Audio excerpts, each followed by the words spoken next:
I know a leader who slept through the night, the deep and peaceful sleep of a man in command. It wasn't that his world was in control or that the seas were still, but his hand was at the helm and he knew what to do. Let me explain. It hadn't always been like this. Many restless nights he sat there, paralyzed by a dimly lit, uncertain future. He'd been playing it safe, playing it small. There was a hard core, the kind that had to be made. He found himself in a place he'd never been, stuck and alone. Is this what leading is? I had a vision once. I lost it though. Then, slowly, he saw it.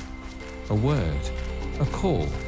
Enough of playing it safe, enough of playing it small. He had a vision of the future, and he's chasing after it.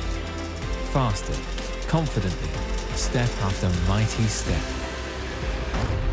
And so that night, the leader slept, because he had seen it. He had been to the mountain, and he knew what he needed to do.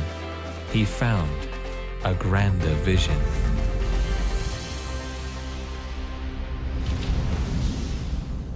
Almost everywhere I go these days, I hear from leaders that they're running too hard and carrying too many responsibilities. My challenge to anyone in this situation is to get clear about the kind of leader you desire to become, and then to align the activities on your schedule that will help you reach that goal. For me and for the leaders on my team, the Global Leadership Summit is one of the most strategic initiatives we engage in when it comes to our own leadership development. No matter what kind of leader you desire to become, there's just nothing like being in an environment of like-minded men and women, learning from one another how to embrace the grander vision God has called each one of us to. I'm very excited to introduce to you this year's Global Leadership Summit faculty. If you have read enough in leadership recently, one of the names you most certainly would have come across is the name Adam Grant.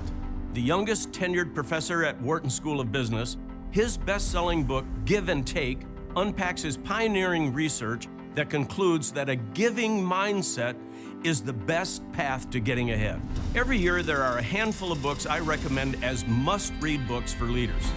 Creativity, Inc. by Ed Catmull is one of these books.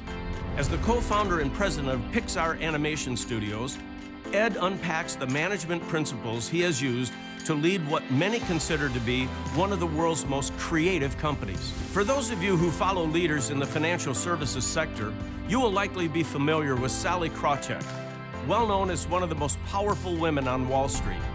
Sallie is the former president of Bank of America's Global Wealth and Investment Management and was named the last honest analyst on Wall Street by Fortune magazine and number 9 on Fast Company's list of the 100 most creative people in 2014. One of the unintentional consequences of the summit being held all over the world is that it connects us with vast numbers of fantastic pastors and leaders. Sam Adeyemi is one of these pastors. He is the founder and senior pastor of Daystar Christian Center in Lagos, Nigeria, a church of more than 25,000 that is significantly impacting its community in the midst of complex, challenging, and sometimes heartbreaking circumstances. Many of you know Brian Houston as the founder and senior pastor of Hillsong Church in Sydney, Australia.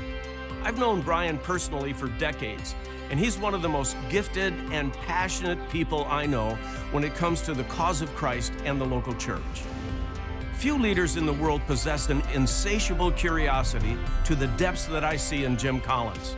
This spurs an inner hunger to understand what works in the organization, what needs fixing, and how to fix it.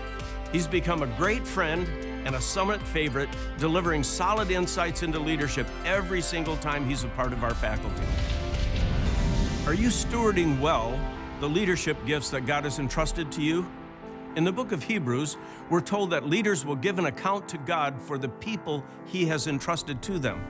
As the senior leader of our staff and volunteers, I take this responsibility very seriously, especially when it comes to the kind of culture we're trying to develop here at Willow.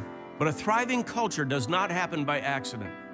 It takes intentionality on our parts. When it comes to developing your staff and volunteers, where you choose to invest your intentionality will dictate the fruitfulness of your investment.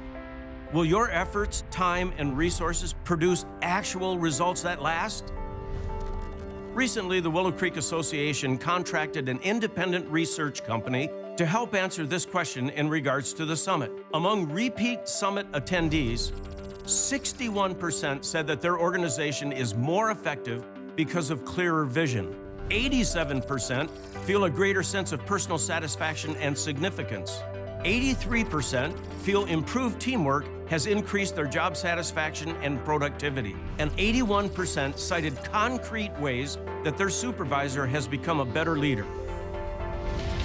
For more than 2 decades now, I have experienced the summit's transformational impact in people's lives. And that's why I unashamedly challenge every serious-minded Christ follower I know to attend the summit, regardless of where they lead. I've always felt it's the most fruitful investment leaders can make in those they lead. And now we have the hard data that backs this up. No matter where you lead, the summit is a world-class experience to help you get better and embrace your grander God-designed vision.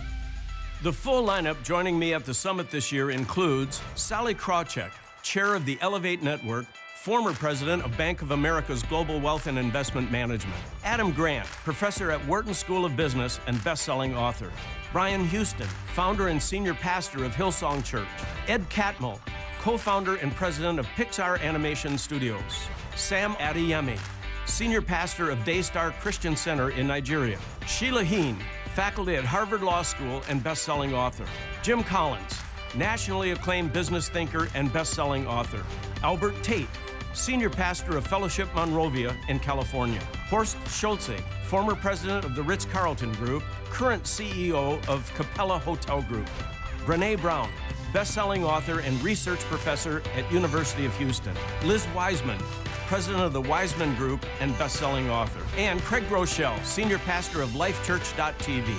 I invite you to join me and an expected 260,000 leaders from all around the world for 2 days of vision, inspiration, and countless practical skills you can put to work Monday morning. See you at the summit.